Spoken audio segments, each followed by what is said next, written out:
হরে কৃষ্ণ বন্ধুরা, কেমন আছো তোমরা? আশা করি ভালো। বন্ধুরা, ফের একটি নতুন ভিডিও নিয়ে চলে এলাম।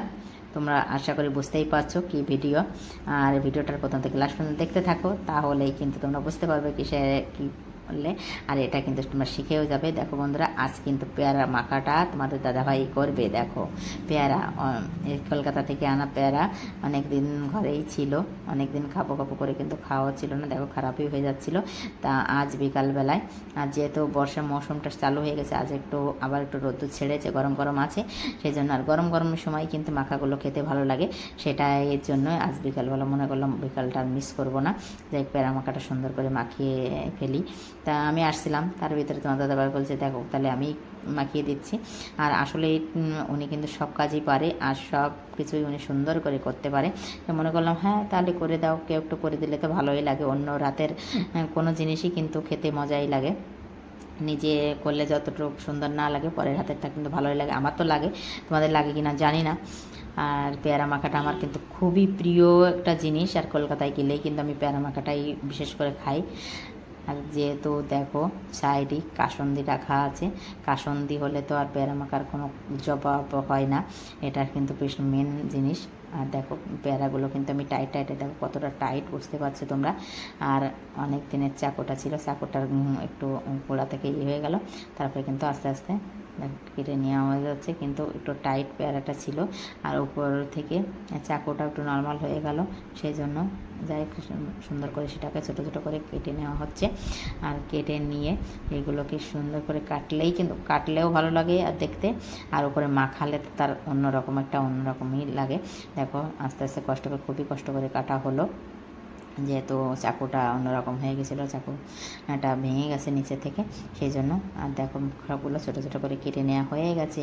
এখন কিন্তু সেই যে ধুয়ে রাখা ছোটো ছোটো করে কাটা হয়েছিল ধনেপাতা লঙ্কাগুলোকে একসাথে করে নিয়ে একটু থেতলিয়ে নেওয়া হচ্ছে। আর তোমরা সবাই পেয়ারা মাখা খেলে খেয়াল করবে যে বাটনার ভিতরে নিয়ে এমন করে কিন্তু তারা বড় একটা বাটনার ভিতরে একটু পেস্ট করে, সেটাই কিন্তু তোমাদের দাদাভাই করলো, আর করে ওর ভিতরে দিয়ে দিচ্ছে। আর পেয়ারা মাখা দেখলে তোমার মাথায় কাজ করে না। তারপরে সুন্দর করে গরম গরমের বিকালে তা আরও সুন্দর লাগে। এখন স্বাদ মতন ভিতরে নুনটা দিয়ে দেওয়া হচ্ছে। আর এখন আসে সে আসল পেয়ারা মাখার যে মজাদার চিজটা, সেটা হলো এই কাসন্দি। এই কাসন্দিটা দিলেই কিন্তু পেয়ারা মাখার স্বাদটা বেড়ে যায়। আর সবচেয়েতে জিনিস পেয়ারা মাখায় কিন্তু এই কাসন্দিটাই। এখন কাসন্দিটা দেওয়া হয়ে গেল পরিমাণ মতন, এখন সেটা খালি মাখাতে হবে। এখন তোমাদের দাদাভাই কিন্তু সুন্দর করে এটা মাখাতে পারে, সেজন্য এখন সেটা মাখানো শুরু করে দিয়েছে। দেখো আর কালারটা কিন্তু খুবই সুন্দর আসছে। দেখো বন্ধুরা, দেখো কেমন হলুদ হলুদ কালার, আমার দেখেই তো মুখে জল চলে আসছে।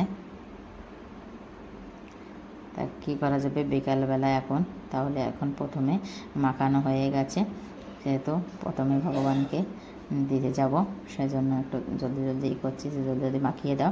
আর উপরে যেয়ে ভগবানকে যেহেতু আমাদের খেতে ইচ্ছে করে, সেহেতু মনে করলাম যে বিকালবেলা ভগবানের একটু নাস্তা হয়ে যাক, সেজন্য ভগবানের জন্য নিয়ে যাচ্ছি।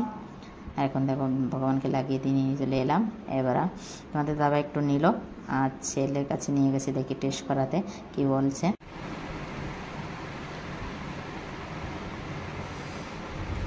কেমন লাগছে বাবু? ভালো। কলকাতার পেয়ারা মাখার মতো লাগছে? হ্যাঁ বেশি টেস্টটা এরকম। দেখি আমি একটু খেয়ে দেখি তাহলে।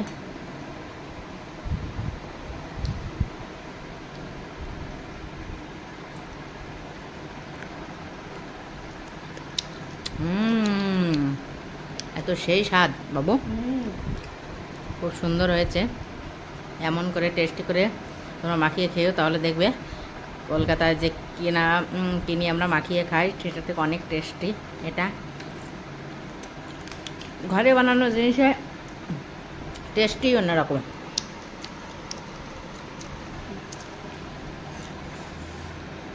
তাহলে বন্ধুরা, ভিডিওটা এখানে রাখছি। তোমাদের কেমন লাগলো পেয়ারা মাখা ভিডিওটা অবশ্যই কমেন্টে বলো। আর যদি ভালো লাগে তা অবশ্যই চ্যানেলটা সাবস্ক্রাইব করে পাশে থেকো। হরে কৃষ্ণা।